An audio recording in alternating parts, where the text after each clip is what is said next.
تمہیں شرم نہیں آ رہی؟ چھوڑو میرا ہاتھ۔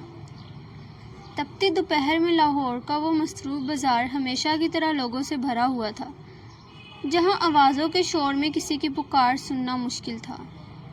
بازار کے بیچوں بیچ کھڑی وہ لڑکی جس نے ہلکے گلابی رنگ کا کرتا پہن رکھا تھا، غصے سے لال ہو رہی تھی۔ اس کے سامنے کھڑا گلی کا وہ آوارہ لڑکا جو چند لمحے پہلے خود کو بہت بڑا سورما سمجھ رہا تھا، اب ہکا بکا کھڑا تھا۔ مصطفیٰ شاہ جو اپنی کالی فارچونر میں بیٹھا سگنل کھلنے کا انتظار کر رہا تھا، اس منظر کو دیکھ کر ساکت رہ گیا۔ گہری بھوری آنکھوں نے دیکھا کہ کیسے اس لڑکی نے، جسے وہ محض ایک عام سی راہگیر سمجھ رہا تھا، اپنی کلائی چھڑائی اور بغیر ایک پل ضائع کیے اس لڑکے کے منہ پر ایک بھرپور تھپڑ رسید کر دیا۔ چٹاخ! تھپڑ کی گونج دور تک سنائی دی تھی۔ مجمع اکٹھا ہو چکا تھا، مگر وہ لڑکی رکی نہیں۔ اس نے اپنی چادر درست کی، غصے سے اس لڑکے کو گھورا اور کسی کی پرواہ کیے بغیر ہجوم کو چیرتی ہوئی تیزی سے آگے بڑھ گئی۔ مصطفیٰ جو پیشے سے ایک مایہ ناز فلم ڈائریکٹر تھا اور مہینوں سے اپنی نئی فلم کے لیے ایک ایسی ہیروئن ڈھونڈ رہا تھا جس میں کردار کی روح ہو، اس وقت دنگ رہ گیا۔ اس نے اپنی اسکرپٹ کے لیے صرف ایک خوبصورت چہرہ نہیں چاہیے تھا، اسے وہ آگ چاہیے تھی جو اس لڑکی کی آنکھوں میں دکھ رہی تھی۔ یہی ہے میری ہیروئن، مصطفیٰ کے لبوں سے بے ساختہ نکلا۔ وہ ابھی سوچ ہی رہا تھا کہ وہ لڑکی گلیوں کے موڑ مڑ کر غائب ہو گئی۔ مصطفیٰ نے ایک لمحے کی تاخیر کیے بغیر گاڑی کا دروازہ کھولا اور باہر نکل آیا۔ اس کا قد آور وجود اور وقار شخصیت لوگوں کی توجہ کا مرکز بن گئی، مگر اس کی نظریں صرف اس گلابی کرتے والی لڑکی کو ڈھونڈ رہی تھی۔ وہ دیوانہ وار آگے بڑھا، مگر تپتی سڑک پر اب صرف مٹی کے ذرات اڑ رہے تھے، وہ کہیں نہیں تھی۔ دوسری طرف فریال ہامتی کامتی اپنے گھر کے صحن میں داخل ہوئی۔ اس کا سانس پھولا ہوا تھا، مگر غصہ ابھی بھی ٹھنڈا نہیں ہوا تھا۔ امی، آج تو میں نے اس کی ہڈیاں توڑ دینی تھی۔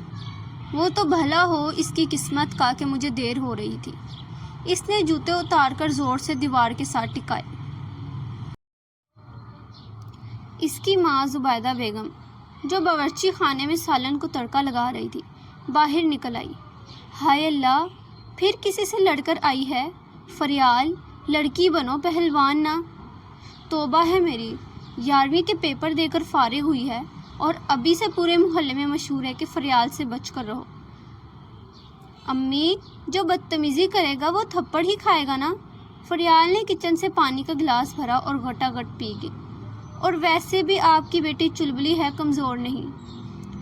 فریال کے والد رحمان صاحب ایک سادہ سے سرکاری کلرک تھے، جنہیں اپنی بیٹی کی بے باکی پر فخر تھا اور ڈر بھی۔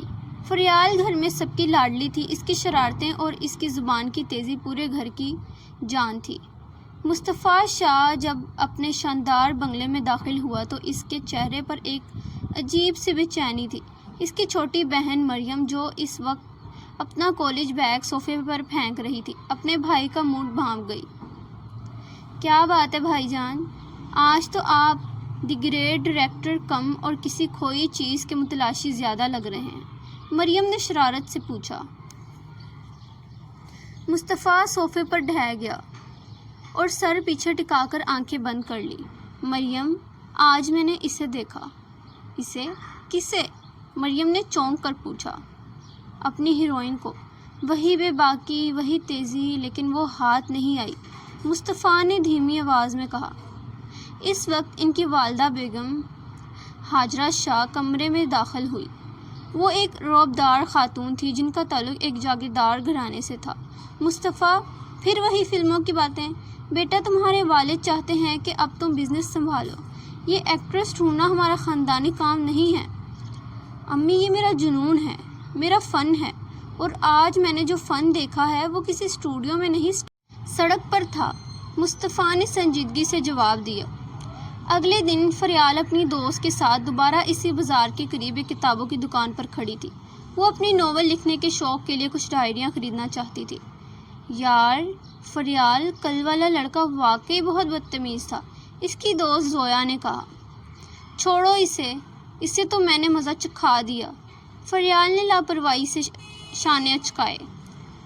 وہ ابھی ایک سرخ رنگ کی ڈائری دیکھ ہی رہی تھی کہ پیچھے سے ایک بھاری اور پختہ آواز آئی۔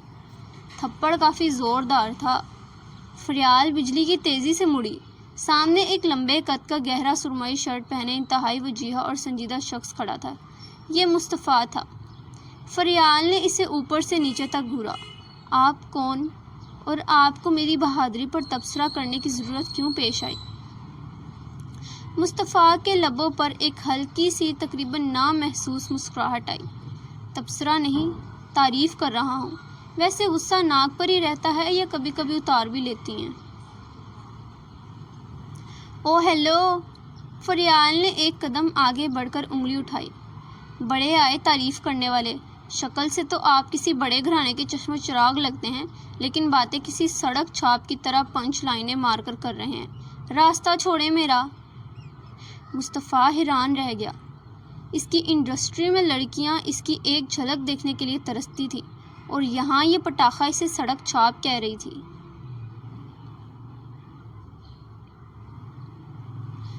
دیکھو، میں مصطفیٰ شاہ ہوں۔ میں ایک ڈائریکٹر ہوں اور ہوں گے آپ اپنے گھرانے کے ڈائریکٹر۔ فریال نے بات کاٹی۔ میں فریال ہوں اور میں ایک انسان ہوں۔ اب کیا میں یہاں کھڑے ہو کر آپ کو انٹرویو دوں؟ زویا، چلو یہاں سے۔ بڑے بزنس مین ٹائپ لوگ آج کل فارغ گھوم رہے ہیں۔ وہ غصے سے پیر پٹکتی وہاں سے نکل گئی۔ مصطفیٰ وہیں کھڑا رہ گیا، مگر اس بار وہ پریشان نہیں تھا بلکہ متاثر تھا۔ بہت چلاک ہو تم فریال، لیکن جتنا تم بھاگو گی اتنا ہی میں تمہیں ڈھونڈوں گا، کیونکہ میری فلم کا آغاز تم سے ہی ہوگا، اس نے دل میں عہد کیا۔ رات کو فریال جب گھر پہنچی تو وہ ابھی تک اس اجنبی کے بارے میں سوچ کر تپ رہی تھی۔ کتنا مغرور تھا نا! مصطفیٰ شاہ نام تو ایسے بتا رہا تھا جیسے مغل اعظم کا بیٹا ہو۔ وہ آئینے کے سامنے کھڑی خود سے باتیں کر رہی تھی کہ اس کا بھائی علی کمرے میں آیا۔ کیا ہوا باجی؟ آج پھر کسی کا سر پھوڑ کر آئی ہیں کیا؟ تم خاموش رہو علی۔ آج کل کے لڑکے نا بس اپنے آپ کو ہیرو سمجھتے ہیں۔ ایک ملا تھا بازار میں، سمجھ رہا تھا میں اس کے نام سے معروف ہو جاؤں گی۔ علی ہنسنے لگا۔ باجی، آپ کا تو بس چلے تو آپ ہیرو کو بھی ولن بنا دیں۔ دوسری طرف مصطفیٰ اپنی اسٹڈی روم میں بیٹھا فریال کا ہی خاکہ ذہن میں بنا رہا تھا۔ اسے معلوم تھا کہ اس نٹکھٹ لڑکی کو منانا آسان نہیں ہوگا۔ وہ ایک پکا ہوا میچور انسان تھا، مگر فریال کی اس چلبلی اور ضدی طبیعت نے اس کے اندر ایک تجسس پیدا کر دیا تھا۔ فریال، تمہارا غصہ ہی تمہاری طاقت ہے، اور یہی میری فلم کی جان بنے گا۔ اس نے سامنے پڑی اسکرین پر بڑے حروف میں فریال لکھ دیا۔ اگلے 2 دن مصطفیٰ نے اپنے ذرائع استعمال کیے اور فریال کا گھر ڈھونڈ نکالا۔ لاہور کی ایک تنگ مگر صاف ستھری گلی میں واقع وہ 2 منزلہ مکان، جس کے باہر لگا پرانا نیم کا درخت فریال کی شخصیت کی طرح ہی گھنا اور کڑوا مٹھاس والا تھا۔ مصطفیٰ نے اپنے فارچونر گلی کے موڑ پر کھڑی کی اور پیدل چلتا ہوا اس کے گھر کے دروازے تک پہنچا۔ اس نے دستک دی تو سامنے سے رحمان صاحب فریال کے والد نکلے۔ جی، کس سے ملنا ہے؟ رحمان صاحب نے اینک ٹھیک کرتے ہوئے پوچھا۔ مصطفیٰ نے نہایت ادب سے سلام کیا اور اپنا تعارف ایک سماجی مسائل پر کام کرنے والے کے طور پر کرایا۔ اسے معلوم تھا کہ اگر اس نے فلم کا نام لیا تو رحمان صاحب شاید دروازہ وہیں بند کر دیتے۔ میرا نام مصطفیٰ ہے، میں ایک ڈاکیومنٹری بنا رہا ہوں، اور مجھے آپ کی بیٹی کی بہادری کے بارے میں پتہ چلا۔ جس طرح انہوں نے اس دن بازار میں اس لفنگے کو سبق سکھایا، وہ ہماری کہانی کے لیے بہت اہم ہے۔ رحمان صاحب نے اسے ڈرائنگ روم میں بٹھایا۔ ابھی گفتگو شروع ہی ہوئی تھی کہ فریال کچن سے چائے کی ٹرے لیے داخل ہوئی۔ جیسے ہی اس کی نظر سامنے بیٹھے شخص پر پڑی، ٹرے اس کے ہاتھ میں لرز گئی۔ آپ یہاں کیا کر رہے ہیں؟ فریال کی آنکھوں میں غصے کی چنگاریاں لہکی۔ فریال، یہ کیا بدتمیزی ہے؟ رحمان صاحب نے اسے ٹوکا۔ یہ مصطفیٰ صاحب ہیں، ایک بڑے ادارے سے آئے ہیں۔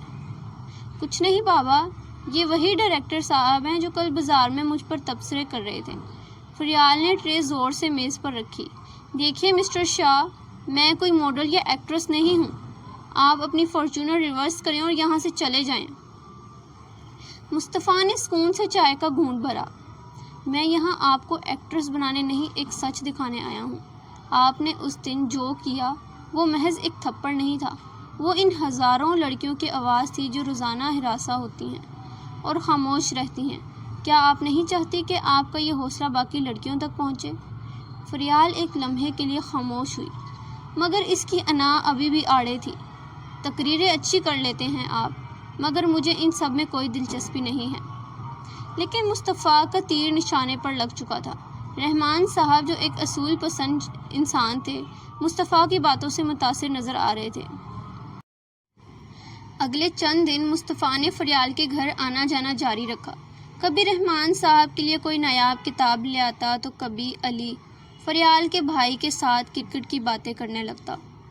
فریال اسے دیکھ کر منہ بناتی مگر لاشعوری طور پر اسے مصطفیٰ کی شخصیت میں ایک عجیب سا ٹھہراؤ نظر آنے لگا تھا۔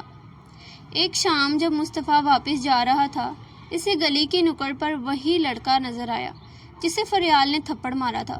وہ اکیلا نہیں تھا بلکہ اس کے ساتھ 3-4 اور گنڈے سخت لڑکے تھے جو ہاتھوں میں ہاکی اور زنجیریں لیے کھڑے تھے۔ اوئے شاہ جی، بہت بڑے ہیرو بن رہے ہو نا اس لڑکی کے گھر آ کر، اس لڑکے نے غرا کر کہا۔ مصطفیٰ نے مسکرا کر اپنی آستینیں اوپر چڑھائی۔ ہیرو تو میں فلموں میں بناتا ہوں، آج سوچ رہا ہوں خود تھوڑا ایکشن کر لوں۔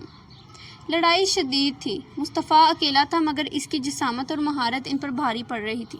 عین اسی وقت فریال دکان سے واپسی پر وہاں سے گزری۔ منظر دیکھ کر اس کا خون کھول اٹھا۔ اس نے قریب پڑا ایک لکڑی کا ڈنڈا اٹھایا اور بنا سوچے سمجھے ان لڑکوں پر پل پڑی۔ تم لوگوں کی ہمت کیسے ہوئی میرے گھر کے پاس گنڈا گردی کرنے کی؟ فریال کی دھاڑ نے ان لڑکوں کے آسان خطا کر دیے۔ جب وہ لڑکے بھاگ گئے تو مصطفیٰ سڑک کے کنارے بیٹھ کر ہانپ رہا تھا۔ اس کے ہونٹ سے خون بہہ رہا تھا۔ فریال نے غصے سے اسے دیکھا، پھر اپنی چادر کا ایک کونا پھاڑ کر اس کے زخم پر رکھا۔ بڑے آئے ہیرو بننے والے، جب لڑنا نہیں آتا تو کیوں پنگا لیتے ہیں؟ اس کی آواز میں سختی تھی مگر آنکھوں میں پہلی بار مصطفیٰ کے لیے فکر تھی۔ مصطفیٰ نے درد کے باوجود ہنستے ہوئے کہا، میں تو بس تمہارا ایکشن دیکھنا تھا، تم واقعی میرے فلم کی ہیروئن ہو۔ فریال نے ہاتھ روک لیا۔ آپ ابھی بھی اسی ضد پر اڑے ہیں؟ یہ ضد نہیں فریال، یہ یقین ہے۔ جس دن تم کیمرے کے سامنے کھڑی ہو کر وہ ڈائیلاگ بولو گی جو تمہارے دل میں ہے، اس دن دنیا تمہیں سلام کرے گی۔ جہاں مصطفیٰ فریال کے قریب ہو رہا تھا، وہیں اس کے اپنے گھر میں طوفان کھڑا ہو رہا تھا۔ بیگم ہاجرہ شاہ نے جب سنا کہ ان کا بیٹا ایک عام سی گلی محلے کی لڑکی کے پیچھے پاگل ہے تو ان کا جاگیردار غرور جاگ اٹھا۔ انہوں نے مصطفیٰ کی منگنی اس کی کزن زویا سے کرنے کا اعلان کر دیا، جو ایک بزنس ٹائکون کی بیٹی تھی۔ مصطفیٰ، تمہاری یہ آوارہ گردی اب ختم ہونی چاہیے، وہ لڑکی کبھی ہمارے خاندان کا حصہ نہیں بن سکتی، ہاجرہ بیگم نے دو ٹوک الفاظ میں کہا۔ امی، میں اسے بہو بنا کر نہیں اپنے فن کا ستارہ بنا کر لانا چاہتا ہوں، مصطفیٰ نے جواب دیا۔ فن اور عزت میں ایک بریک لکیر ہوتی ہے بیٹا، اسے پار مت کرنا۔ ہاجرہ بیگم کی وارننگ میں ایک چھپا ہوا خطرہ تھا۔ اسی رات مصطفیٰ کو ایک گمنام نمبر سے فون آیا۔ شاہ صاحب، اگر آپ نے اس لڑکی کا پیچھا نہ چھوڑا تو اس کے باپ کی نوکری بھی جائے گی اور اس کے بھائی کا مستقبل بھی، انتخاب آپ کا ہے۔ اگلے دن فریال جب کالج سے واپس آ رہی تھی، اسے چند کالی گاڑیوں نے گھیر لیا۔ اس بار وہ گلی کے گنڈے نہیں تھے بلکہ باقاعدہ سیکیورٹی گارڈز تھے۔ گاڑی کا شیشہ نیچے ہوا اور بیگم ہاجرہ شاہ کا رعبدار چہرہ سامنے آیا۔ تو تم ہو وہ لڑکی جس نے میرے بیٹے کا سر پھرایا ہوا ہے۔ انہوں نے حقارت سے فریال کو دیکھا۔ فریال نے ڈر کے بجائے سر اٹھایا۔ آپ شاید غلط فہمی کا شکار ہیں، آپ کا بیٹا خود میرے پیچھے آتا ہے، میں نے اسے دعوت نہیں دی۔ زبان بہت چلتی ہے تمہاری۔ یہ لو چیک بک، جتنی رقم چاہیے لکھو اور میرے بیٹے کی زندگی سے نکل جاؤ، ورنہ تمہارے والد کے پاس کل صبح کی نوکری نہیں ہوگی۔ بیگم ہاجرہ نے ایک چیک بک فریال کی طرف اچھالا۔ فریال نے وہ چیک اٹھایا، اسے بیچ سے پھاڑ کر بیگم ہاجرہ کی گود میں پھینک دیا۔ عزت خریدنا آپ کا مشغلہ ہوگا، ہم اسے کمانا جانتے ہیں۔ اپنے بیٹے کو سنبھالیں ورنہ اگلا تھپڑ اسے نہیں آپ کے اس غرور کو پڑے گا۔ فریال وہاں سے تو غصے میں نکل آئی، مگر گھر پہنچ کر اسے احساس ہوا کہ وہ کتنی بڑی مصیبت مول لے چکی ہے۔ اسے مصطفیٰ پر غصہ آ رہا تھا کہ اس کی وجہ سے اس کے خاندان کی عزت داؤ پر لگی۔ اسی شام مصطفیٰ اس کے گھر آیا، مگر اس بار فریال نے اسے اندر نہیں آنے دیا۔ چلے جائیں یہاں سے مصطفیٰ شاہ، آپ اور آپ کی بڑی دنیا ہمارے جیسے چھوٹے لوگوں کے لیے نہیں ہے۔ آپ کی ماں نے آج میری اوقات یاد دلا دی ہے۔ مصطفیٰ ساکت رہ گیا۔ میری ماں نے تم سے بات کی؟ ہاں، اور انہوں نے سچ ہی کہا۔ میں ایک عام سی لڑکی ہوں، مجھے اپنی فلم کی ہیروئن بنا کر آپ کیا ثابت کرنا چاہتے ہیں کہ آپ کسی کو بھی خرید سکتے ہیں؟ فریال میری بات سنو۔ نہیں، اب آپ میری بات سنیں۔ اگر آپ دوبارہ یہاں آئے تو میں خودکشی کر لوں گی یا آپ کو جیل بھجوا دوں گی۔ میرا پیچھا چھوڑ دیں۔ فریال نے دھڑام سے دروازہ بند کر دیا۔ مصطفیٰ کو محسوس ہوا جیسے اس کے سینے میں کچھ ٹوٹ گیا ہو۔ اسے احساس ہوا کہ وہ صرف ایک ہیروئن نہیں ڈھونڈ رہا تھا، وہ تو شاید فریال کی سچائی سے محبت کر بیٹھا تھا۔ ایک ہفتہ گزر گیا، مصطفیٰ نے فریال سے رابطہ کرنے کی کوشش نہیں کی، مگر وہ خاموش نہیں بیٹھا تھا۔ اس نے اپنی فلم کا کام روک دیا اور کچھ ایسا کرنے لگا جس کی کسی کو توقع نہیں تھی۔ اس نے میڈیا میں ایک بڑا اعلان کیا کہ وہ اپنی نئی فلم باغی کے لیے ایک ٹیلنٹ ہند پروگرام شروع کر رہا ہے، جس میں صرف عام لوگ حصہ لے سکیں گے۔ اس نے اس پر پروگرام جج بیگم ہاجرہ شاہ کو بننے پر مجبور کر دیا، یہ کہہ کر کہ آپ ہی بہتر جانتی ہیں کہ خاندان کی عزت اور وقار کیا ہوتا ہے۔ فریال کے گھر کے حالات خراب ہو رہے تھے۔ اس کے والد پر خورد برد کا جھوٹا الزام لگا کر انہیں معطل کر دیا تھا۔ علی کو کالج سے نکالنے کی دھمکیاں مل رہی تھی۔ فریال سمجھ گئی کہ یہ سب بیگم ہاجرہ شاہ کروا رہی ہیں۔ وہ سمجھ رہی تھی کہ وہ ٹوٹ جائے گی، مگر وہ فریال تھی۔ اس نے مصطفیٰ کے آفس کا رخ کیا۔ وہاں پہنچی تو مصطفیٰ اپنے کیبن میں بیٹھا کسی اسکرپٹ پر غور کر رہا تھا۔ فریال بنا اجازت اندر داخل ہوئی۔ آپ جیت گئے مصطفیٰ شاہ، میری فیملی کو برباد کرنا بند کریں۔ میں آپ کی فلم میں کام کرنے کے لیے تیار ہوں، لیکن میری ایک شرط ہے۔ مصطفیٰ کرسی سے اٹھا۔ اس کی آنکھوں میں فتح کی چمک نہیں بلکہ دکھ تھا۔ میں نے تمہاری فیملی کے ساتھ کچھ نہیں کیا، وہ سب میری ماں کی مرضی سے ہو رہا ہے اور مجھے اس کا بے حد افسوس ہے۔ تو پھر مجھے ہیروئن کیوں بنانا چاہتے ہیں؟ کیونکہ تم وہ واحد لڑکی ہو جو میری ماں کے سامنے کھڑے ہو سکتی ہو۔ فریال، یہ فلم صرف ایک کہانی نہیں ہے، یہ تمہاری جنگ ہے ان لوگوں کے خلاف جو سمجھتے ہیں کہ پیسہ سب کچھ خرید سکتا ہے۔ میں تمہیں ایک ایسا پلیٹ فارم دینا چاہتا ہوں جہاں تم اپنی آواز پوری دنیا تک پہنچا سکو۔ فریال نے گہرا سانس لیا۔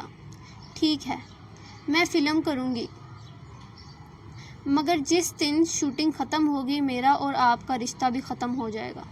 مصطفیٰ نے تلخی سے مسکرا کر کہا، منظور ہے۔ شوٹنگ کا پہلا دن لاہور کے اسی مصروف بازار میں رکھا گیا جہاں فریال نے پہلا تھپڑ مارا تھا۔ میڈیا کا ہجوم تھا کیونکہ مصطفیٰ شاہ نے ایک گمنام لڑکی کو اپنی میگا بجٹ فلم کی ہیروئن بنانا تھا۔ بیگم ہاجرہ شاہ بھی وہاں موجود تھی، یہ دیکھنے کے لیے کہ وہ معمولی لڑکی کیمرے کے سامنے کیسے ناکام ہوتی ہے۔ فریال نے وہی گلابی کرتا پہنا ہوا تھا جو اس نے پہلے دن پہنا تھا۔ کیمرے رول ہوئے، لائٹس آن ہوئی اور مصطفیٰ نے پکارا، ایکشن۔ فریال کو وہی منظر دہرانا تھا، مگر اس بار اس کے سامنے صرف وہ گنڈا نہیں تھا بلکہ سامنے کھڑی بیگم ہاجرہ شاہ کی نفرت بھری نظریں بھی تھیں۔ فریال نے کیمرے کی طرف دیکھا، اس کی آنکھوں میں وہی آگ، وہی تپش اور وہی بے باکی تھی۔ اس نے اپنا ڈائیلاگ بولنا شروع کیا، تم سمجھتے ہو کہ تمہارے پاس طاقت ہے؟ طاقت کپڑوں یا گاڑیوں میں نہیں ہوتی، طاقت اس سچ میں ہوتی ہے جو انسان کے اندر ہوتا ہے۔ تم میرا ہاتھ پکڑ سکتے ہو، میرا راستہ روک سکتے ہو، مگر میری روح کو قید نہیں کر سکتے۔ جیسے ہی اس نے یہ جملہ مکمل کیا، پورا سیٹ خاموش ہو گیا۔ مصطفیٰ کی آنکھوں میں آنسو آ گئے۔ اس نے کٹ نہیں بولا کیونکہ وہ فریال کے سحر میں کھو چکا تھا۔ بیگم ہاجرہ کے چہرے کا رنگ اڑ گیا تھا۔ انہیں نظر آ رہا تھا کہ یہ لڑکی صرف ایک اداکارہ نہیں بلکہ ایک طوفان ہے جو ان کے بنائے ہوئے بتوں کو پاش پاش کر دے گی۔ شوٹنگ ختم ہوتے ہی فریال نے مصطفیٰ کی طرف دیکھا۔ مصطفیٰ اس کی طرف بڑھا، مگر ابھی وہ کچھ کہتا کہ ایک زوردار دھماکے کی آواز سنائی دی اور پورے سیٹ میں پر بھگدڑ مچ گئی۔ کسی نے سیٹ کے پیچھے جنریٹر میں آگ لگا دی تھی۔ شعلے تیزی سے فریال کی طرف بڑھ رہے تھے۔ فریال! مصطفیٰ دیوانہ وار آگ کی طرف لپکا۔ لوگ ادھر ادھر بھاگ رہے تھے، دھواں ہر طرف پھیل چکا تھا۔ مصطفیٰ نے دیکھا کہ فریال ایک گرے ہوئے ستون کے نیچے پھنس گئی ہے۔ وہ اسے بچانے کے لیے آگے بڑھا، مگر اسی وقت اسے پیچھے سے کسی نے روکا۔ بھائی، باہر نکلیں، یہ سب پری پلانڈ ہے۔ علی ہانپتا ہوا وہاں پہنچا اور مصطفیٰ کا بازو پکڑ کر اسے پیچھے کھینچنے کی کوشش کر رہا تھا۔ مصطفیٰ نے ایک جھٹکے سے اپنا بازو چھڑایا۔ اس کی آنکھوں میں اس وقت موت کا خوف نہیں بلکہ فریال کو کھونے کا ڈر تھا۔ علی، پیچھے ہٹو۔ اگر اسے کچھ ہو گیا تو میری پوری کائنات اس راکھ میں دب جائے گی۔ وہ شعلوں کی پرواہ کیے بغیر اندر کود گیا۔ دھواں اتنا گہرا تھا کہ دم گھٹ رہا تھا۔ مصطفیٰ نے دیکھا کہ فریال لکڑی کے بھاری ستون کے نیچے دبی ہوئی تھی اور آگ اس کے دوپٹے کے قریب پہنچ رہی تھی۔ فریال! فریال، ہوش میں آؤ فریال! مصطفیٰ نے پوری قوت لگا کر اسے ستون کو اٹھانے کی کوشش کی، مگر وہ وزنی تھا۔ اس کے ہاتھ جھلس رہے تھے، مگر اسے صرف فریال کا چہرہ نظر آ رہا تھا۔